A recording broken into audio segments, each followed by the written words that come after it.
Indian express discussion में मैं आप सभी का स्वागत करता हूं।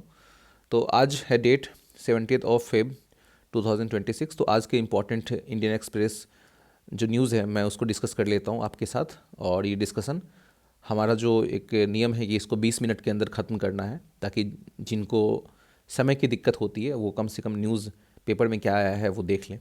तो पीएम मोदी भी हाल में 25 तारीख को वो इसराइल जा रहे हैं। लास्ट टाइम वो 2017 में गए थे। नेतन्याहू खुद 2018 में इसराइल आए थे। और इसके बाद ये अभी डेवलपमेंट लेटेस्ट हो रही है कि 2026 में पीएम मोदी जा रहे हैं। पीएम मोदी को हाल में अभी ट्रंप ने बोर्ड ऑफ पीस बनाया था, तो गाजा में पीस इस्टेब्लिश करने के लिए। पर पीएम मोदी इस पीस से बहुत अलग दिखे, उन्होंने कुछ खास इंटरेस्ट नहीं दिखाया। लेकिन यहाँ पे इंडिया इजराइल रिलेशनशिप बहुत इंपॉर्टेंट हो जाता है, और हम इस चीज़ को समझेंगे कि इंडिया इजराइल रिलेशनशिप में क्या बीच की जो है वो बातें हैं, उसको हम लोग यहाँ देखेंगे। देखिए, अभी एक देश है, मतलब G7 कंट्री है, एक न्यूज़ में था अभी, फ्रांस। अभी हाल ही में इसने पैलेस्टीन को, फर्स्ट कंट्री है ये फ्रांस जो पैलेस्टीन को भी मान्यता दिया है। भारत ने पैलेस्टीन को मान्यता बहुत पहले दे दिया था। ये मान्यता 1988 में ही दे दिया था।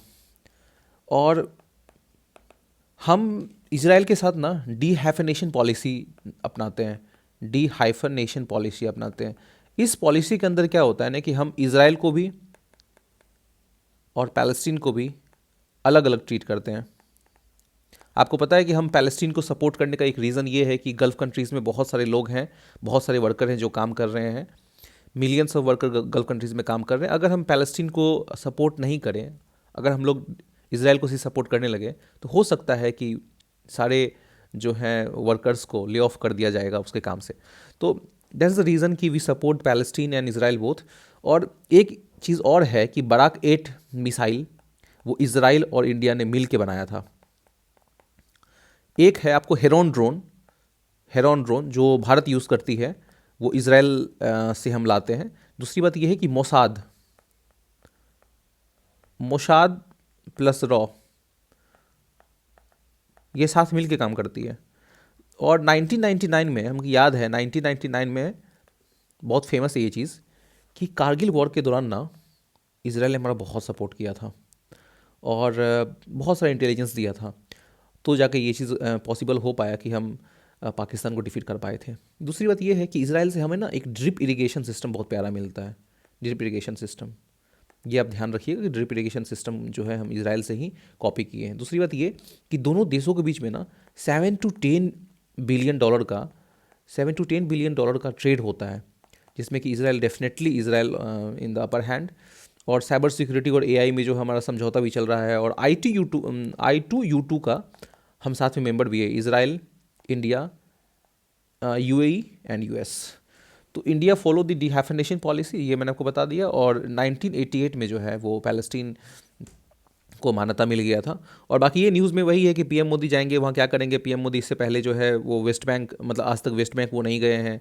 फिर उन्होंने लास्ट टाइम जो वो उन्होंने गया था, तो वो पैलेस्टीनियन प्रेसिडेंट महमूद अब्बास से भी वो मिले थे।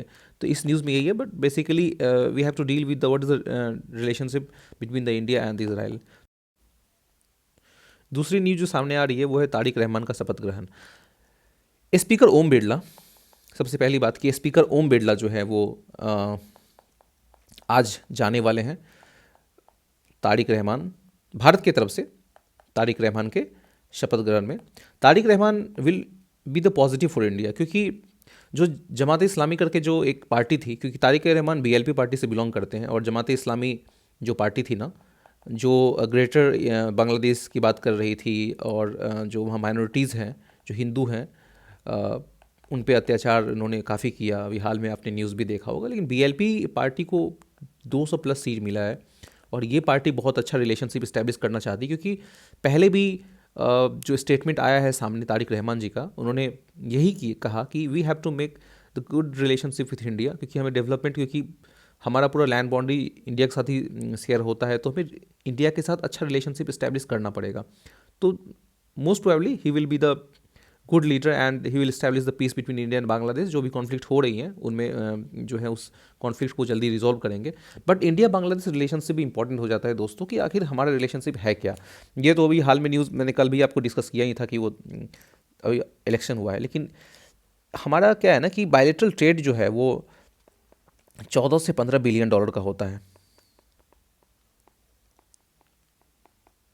और दूसरी बात ये कि 1971 में बांग्लादेश जो है वो बांग्लादेश लिबरेशन वॉर हुआ था, और इसमें 6 दिसंबर 1971 को बांग्लादेश को हमने मान्यता दिया था। बांग्लादेश को हमने मान्यता दिया था। दूसरी बात यह है कि 2015 में एक लैंड बाउंड्री एग्रीमेंट होता है, लैंड बाउंड्री एग्रीमेंट होता है, और 1996 में एक गंगा वाटर ट्रीटी होती है, गंगा वाटर ट्रीटी होती है, जिसमें कि आपको डिस्ट्रीब्यूटेड है 25% के अप्रॉक्स जो है वो पानी बांग्लादेश को मिलेगा। आगे चल के ये है कि तीस्ता वाटर कॉन्फ्लिक्ट अभी भी चल रही है। तीस्ता वाटर पे अभी भी हम चर्चा नहीं कर पाए हैं, क्योंकि जैसे ही ये पीएम मनमोहन सिंह ने इस चर्चे को उठाया था कि हम तीस्ता वाटर जो डिस्ट्रीब्यूशन है वाटर का उसमें हम आगे चलते हैं, लेकिन but the main thing is that the Mamata Banerjee जो है वो खुश नहीं होती हैं इस एग्रीमेंट से। वो एज अ कांस्टेंट वो काम कर जाती है ममता बनर्जी। तो बहुत बार ऐसा हुआ भी है कि ममता बनर्जी और शेख हसीना साथ मिल के इस ट्रीटी पे आई काम करने के लिए, बट कुछ अच्छा मतलब रिजल्ट नहीं निकल पाया। तो बांग्लादेश के साथ एक चीज़ और भी है ना कि साउथ एशिया में बिगेस्ट पार्टनर है बांग्लादेश, हमारा बिगेस्ट पार्टनर है। और बायलेटरल ट्रेड 14 से बिलियन डॉलर का हो रहा है ना, इसमें एक अच्छी चीज़ ये है ना दोस्तों कि 11 से 12 बिलियन डॉलर तो हम एक्सपोर्ट करते हैं बांग्लादेश को, और बांग्लादेश हमें 1 से 2 बिलियन डॉलर ही एक्सपोर्ट कर पाता है हमें। तो we are on the upper hand. तो दूसरी बात ये कि ये तो बिगेस्ट है, बिगेस्ट पार्टनर है हमारा, कहाँ का, साउथ एशिया का। दूसरी बात ये कि बिम्स्टेक एंड BBIN कि हम मेंबर भी हैं। तो ये था इम्पॉर्टेंट डिस्कशन दोस्तों। अभी यूनुस का भी तो फेयरवेल होने वाला है, मोहम्मद यूनुस का, और स्पीकर जो हैं वो ओम बिरला जी वो जाने वाले हैं। तो नेक्स्ट न्यूज़ की तरफ देखते हैं दोस्तों। ये इतना ही था। हाँ, एक न्यूज़ जो सामने आता है जो आपको फर्स्ट पेज में ही मिलेगा, वो है कि चीफ इकोनॉमिक एडवाइज़र ने हाल ही में उन्होंने फर्स्ट जो AI समिट जो भी हाल में हो रहा है ना, वो 16 फेब से शुरू है और वो 20 फेब तक होगी भारत मंडपम में न्यू दिल्ली में। तो इसमें क्या है ना कि 100+ देश हिस्सा ले रहे हैं। आपको इमैनुअल मैक्रोन आ रहे हैं, ये फिर ब्राज़ील के जो प्रेसिडेंट है, नाम बताइएगा उनका, ब्राज़ील के प्रेसिडेंट भी आ रहे हैं, और बहुत सारे प्रेसिडेंट ऐसे हैं, प्राइम मिनिस्टर ऐसे हैं जो यहाँ पे आ रहे हैं।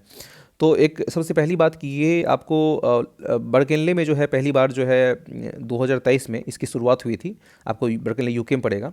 फिर उसके बाद आपको साउथ कोरिया में आपको 2024 में, फिर आपको ये फ्रांस जाता है, फ्रांस में एक पेरिस समिट होता है 2025 में, AI समिट 2025 में, और फिर ये भारत की तरफ आता है 2026 में। हम India summit, AI India summit कर रहे हैं। इसमें ध्यान रखने वाली बात ये है, जो नागेश्वरम जो चीफ इकोनॉमिक एडवाइज़र हैं, वी अनंत नागेश्वरम, ये कहते हैं कि the AI is good for the countries who is developed one, but जो अभी डेवलपिंग फेज़ में है ना, उसके लिए AI कहीं ना कहीं एक अच्छा साबित नहीं हो सकती। रीज़न ये है कि अभी भारत में उन्होंने ये इंडिकेट किया कि हमारे पास स्किल्ड वर्कफोर्स बहुत कम है, डिजिटल लिटरेसी बहुत कम है, डिजिटल डिवाइड जो है उसका गैप बहुत ज़्यादा है। तो इन्होंने ये इस पूरे आर्टिकल में इन्होंने ये बताया है कि किस तरीके से जो है हम गैप को इंक्रीज़ करें, गैप को ख़त्म करें और इस्टेब्लिश करें कि हमारे पास एक अच्छा इन्वायरमेंट हो, हमारे पास एक अच्छा स्किल वर्क फोर्स हो, और फिर जाके हमारा AI will support in the employment generation. नहीं तो आगे चल के ये भी कहते हैं कि AI बहुत बुरा भी हो सकता है, क्योंकि अभी माइक्रोसॉफ्ट ने 9,000 जॉब जो है वो सिर्फ जुलाई 2025 में निकाला था, ले ऑफ किया था माइक्रोसॉफ्ट। फिर आगे ये कहते हैं कि टाटा कंसल्टेंसी, मतलब इनका स्पीच चल रहा है AI समिट में, मैं आपको बता रहा हूँ। टाटा कंसल्टेंसी जो है वो 12,000 एम्प्लॉय को ले ऑफ करने जा रही है, क्योंकि आफ्टर स्ट्रक्चरिंग दी टाटा वो ले ऑफ करने जा रही है। आगे ये कहते हैं कि स्ट्रक्चरल वल्नरेबिलिटी जो है वो काफ़ी ज़्यादा बढ़ चुका है, क्योंकि workforce has received very few workforce has received the formal skill training. तो इसका आगे चल के समाधान यही है, आगे चल के ये कहते हैं कि हमें एक फंडामेंटल स्किल की तरफ काम करना पड़ेगा।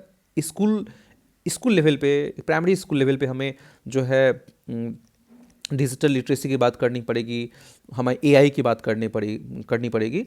तो इनका यही कहना है कि बेसिकली आप ये कह सकते हैं कि इनका मेन मोटो ये था कि एआई के चैलेंजेस को इन्होंने बताया, एआई के चैलेंजेस को इन्होंने बताया और इनके वे फॉरवर्ड को इन्होंने बताया। तो दोस्तों एआई से रिलेटेड ना, मतलब आप ध्यान से अगर कभी अब जाए ना तो प्लीज़ एआई को रिसर्च करके जाना। चैट जीपीटी हो, ग्रॉक हो, जेमिनाई हो, पूरा ढूंढ एआई से रिलेटेड जो भी चैलेंजेस हैं उनको लिख लेना एक जगह पे। एआई से रिलेटेड मैं खुद करा लूँगा आप लोग को 2-3 दिन बाद, जब भी नेक्स्ट टाइम अगर एआई का टॉपिक आता है तो चैलेंजेस को देख लेना, एआई का वे फॉरवर्ड को तैयार कर लेना आप। और एआई समिट को तो आप ध्यान से देख ही लेना। सनसद टीवी पे अभी एआई समिट का जो है वो एक वीडियो दिया गया है, तो आप इस वीडियो को देख लेना, सनसद टीवी पे दिया गया है। एआई समिट को लेकर के आपका एक ब्रॉड व्यू पॉइंट आ जाएगा। ठीक है। महिला समृद्धि पोर्टल अभी हाल ही में लॉन्च हुआ है दिल्ली गवर्नमेंट के द्वारा। इसको बस इतना ही याद रखना है, क्योंकि ये एज अ एक फैक्ट पूछ देता है। महिला समृद्धि पोर्टल ये दिल्ली गवर्नमेंट ने लॉन्च किया है, दिल्ली गवर्नमेंट ने लॉन्च किया है। इस समृद्धि पोर्टल में ये होगा कि जो भी महिला, जो भी हाउस होल्ड का इनकम 2.5 लाख से कम है, 2.5 लाख से कम है पर एनम अगर 2.5 लाख से कम है तो 2,500 रुपया पर वुमेन को मिलेगा। इस चीज़ को आपको ध्यान रखना है। ठीक है। इसमें यह है कि united Goa firm on Dabolim airport and touching its, मतलब वो हाल बुरा है यहाँ का, मैं आपको बताता हूँ। देखो 2023, 24, 25 इंक्रीजिंग पैसेंजर 5 लाख के आसपास पैसेंजर आए थे 2023 में। 2024 में इंटरनेशनल पैसेंजर की मैं बात कर रहा हूँ 3 लाख आए थे, और 2025 में 2 लाख आए थे। और देखो डोमेस्टिक पैसेंजर भी ना वो घटते जा रहा है, 70 लाख के आसपास, 67 लाख के आसपास, अब देखिए ये 62 के पास पहुँच गया है। तो रीज़न ये है ना दोस्तों कि यहाँ पे ना देखिए, अब जो भी टूरिस्ट आते हैं ना भारत में, वो कोशिश करते हैं कि वो थाईलैंड की तरफ जाएँ, थाईलैंड की तरफ जाएँ, वो जाते हैं मालदीव्स की तरफ चले जाते हैं, बट वो अब गोवा विजिट नहीं कर रहे हैं, गोवा को अवॉइड कर रहे हैं, गोवा को अवॉइड कर रहे हैं। द रीज़न इज़ डैट कि कभी आप गोवा जाओगे ना तो वहाँ कभी टैक्सी लेना, आप इंडियन हो तो आपसे चार्ज नॉर्मल किया जाएगा। आपसे मान लो चार्ज किया जा रहा है 200 रुपया से 400 रुपया, आप कहीं ट्रैवल कर रहे हो टैक्सी से। लेकिन अगर आप फॉरेनर हो ना तो यहाँ चार्ज किया जाता है 1800 से 2000 रुपया। मतलब कि कह लो कि लूटा जाता है भाई, मतलब फॉरेनर को यहाँ लूटा जाता है। तो अब देख लो कि फॉरेनर में सिखा दिया हमें कि किस तरीके से वो 5 लाख से 2 लाख पे आ गए हैं, और ये घटता जा रहा है डाटा। तो यहाँ 2 एयरपोर्ट आपको याद रखना है, एज अ फैक्ट आपको याद रखना है कि मोपा एयरपोर्ट और डेबोलिम एयरपोर्ट, ये 2 एयरपोर्ट कहाँ के हैं? गोवा के हैं। बस इतना ही फैक्ट आपको याद रखना है और ज़्यादा कुछ याद नहीं रखना है। और टूरिज़्म से अगर कुछ क्वेश्चन आ गया तो आप टूरिज़्म से रिलेटेड क्वेश्चन आएंगे तो आप गोवा का एक एग्जांपल के रूप में आप दे सकते हो कि किस तरीके से गोवा में जो है वो ये टूरिज़्म डेस्टिनेशन के रूप में ये आज नीचे जा रहा है। थैंक यू सो मच दोस्तों, आज का डिस्कशन इतना ही था। हम लोगों ने इंपॉर्टेंट डिस्कशन को देख लिया जो एग्ज़ाम के पर्सपेक्टिव से बहुत इंपॉर्टेंट है। और आगे चल के कल हम लोग मिलते हैं फिर, और नेक्स्ट टाइम में मैं आपको और डिटेलिंग में अच्छी चीज़ों के साथ, अच्छे कंटेंट के साथ आऊँगा। आप प्लीज़ ऐसे ही प्यार और अपना जो सपोर्ट है वो देते रहिए। आगे चल के और अच्छी मेहनत होगी और अच्छी कामें होंगी।